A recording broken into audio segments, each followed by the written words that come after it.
Hello friends, हमने last classes तक सारी कंसेप्ट थ्योरेटिकल डिस्ट्रीब्यूशन का कंसेप्ट क्लियर किया है।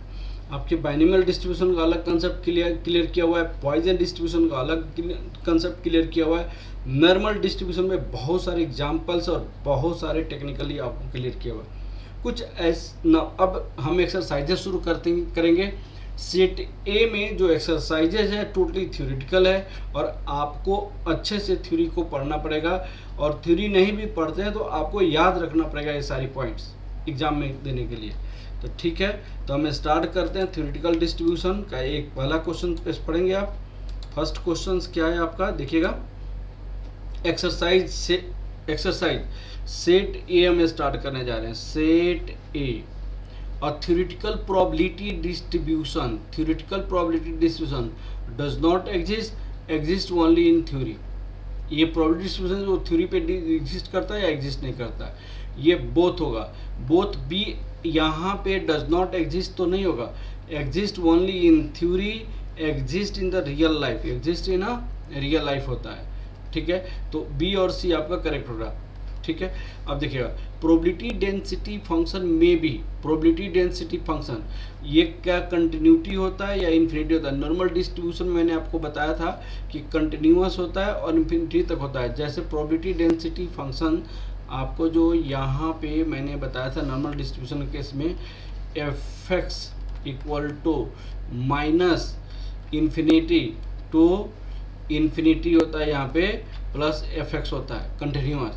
और मैंने बताया था 1 अपॉन आपको standard deviation √2 pi mu x, यहाँ पे क्या होता है minus x minus mu e की power minus this x square to this, ये होता है। तो आपको क्या होता है, ये कंटिन्यूअस होता है, इन्फिनिटी, ये आपको याद रखना पड़ेगा, ये याद रखना पड़ेगा। फिर दूसरा, an important discrete probability distribution is important discrete. मैंने बताया था कंटिन्यूअस, आपको नॉर्मल डिस्ट्रीब्यूशन अलग बताया था, कंटिन्यूअस एक डिस्क्रीट होता है। डिस्क्रीट में दो होता है, एक बाइनोमियल होता है और एक पॉइजन होता है। तो पॉइजन होता है important discrete probability distribution is Poisson. फिर an important continuous probability distribution, तो कंटिन्यूअस प्रोबेबिलिटी डिस्ट्रीब्यूशन में कौन सा होता है, नॉर्मल डिस्ट्रीब्यूशन होता है। डिस्क्रीट में दो होता है, डिस्क्रीट में आपका एक बाइनोमियल होता है, एक पॉइजन होता है, जिसमें पॉइजन इंपॉर्टेंट है। और कंटिन्यूअस में कौन सा होता है, नॉर्मल डिस्ट्रीब्यूशन होता है। ठीक है ना। अब देखिएगा, parameters of the characters of, parameters हमेशा पॉपुलेशन से लिया जाता है। ठीक है ना। An example of parameters is population mean. A trial is an attempt to, ये माइंड में रखना पड़ेगा, production on outcomes which is neither certain nor impossible. Trial क्या करते हैं, टॉसिंग ऑफ क्वाइन। तो इसमें आपकी सैंपल स्पेस क्या क्या हो सकता है, या तो हेड आ सकता है या तो टेल हो सकता है।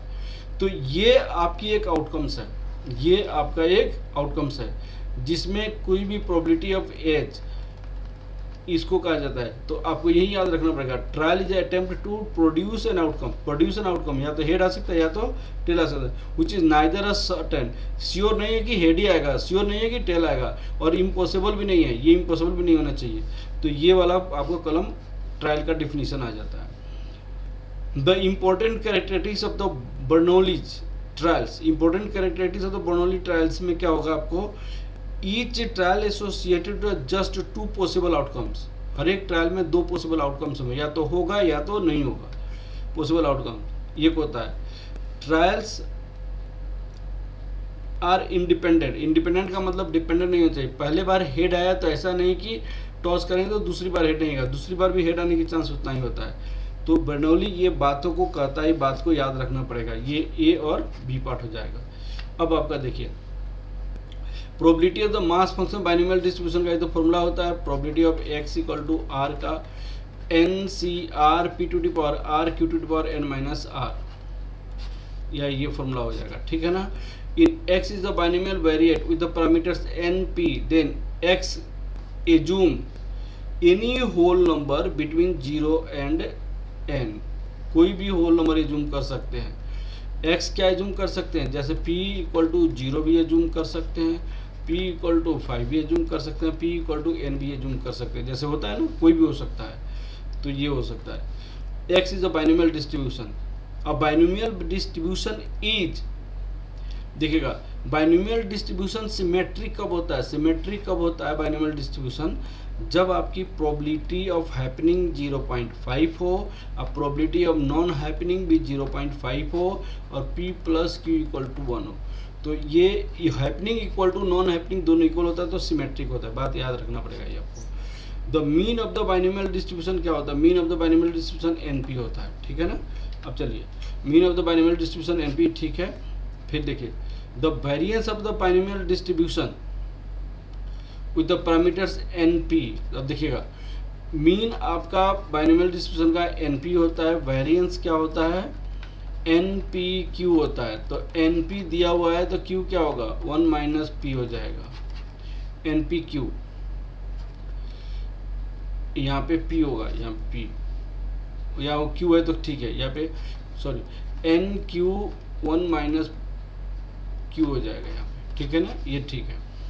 आप ये लिखिए या तो ये लिखिए, an example of the biometric discrete probability distribution is, an example of a biometric discrete probability distribution क्या होता है, बाइनोमियल डिस्ट्रीब्यूशन होता है, ठीक है।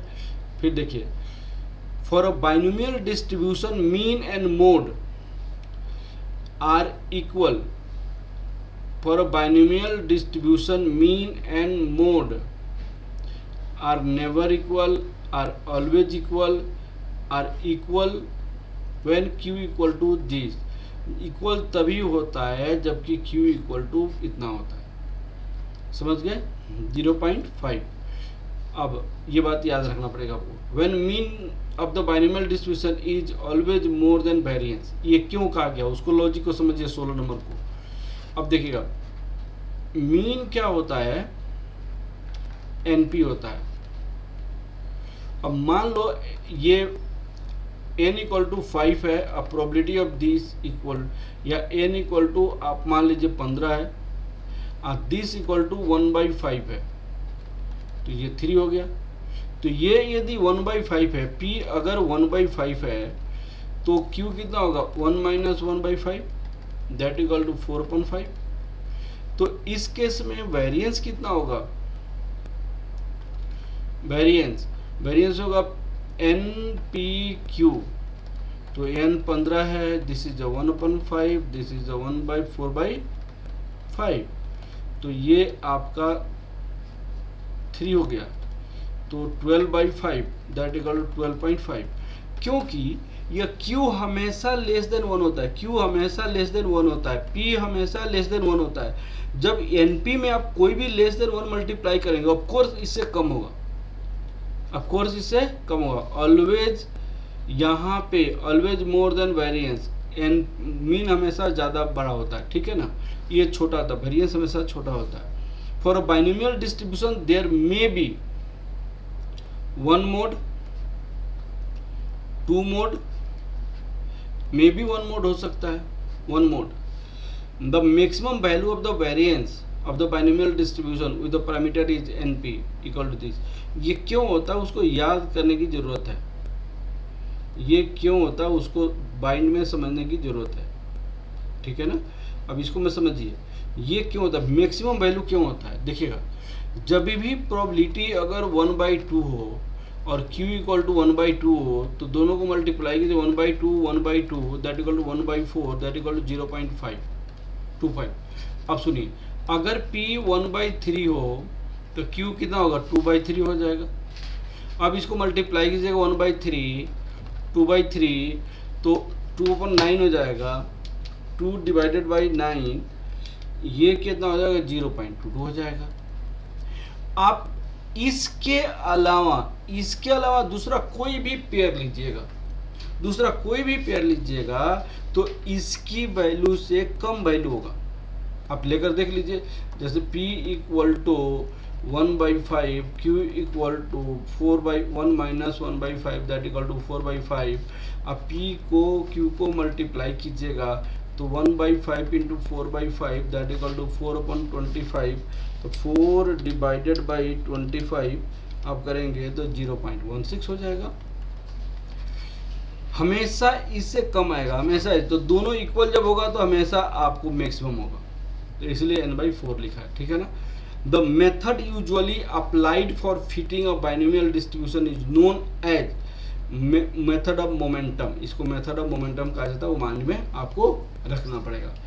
Okay, thank you class. Next classes में हम इससे आगे बढ़ाएंगे।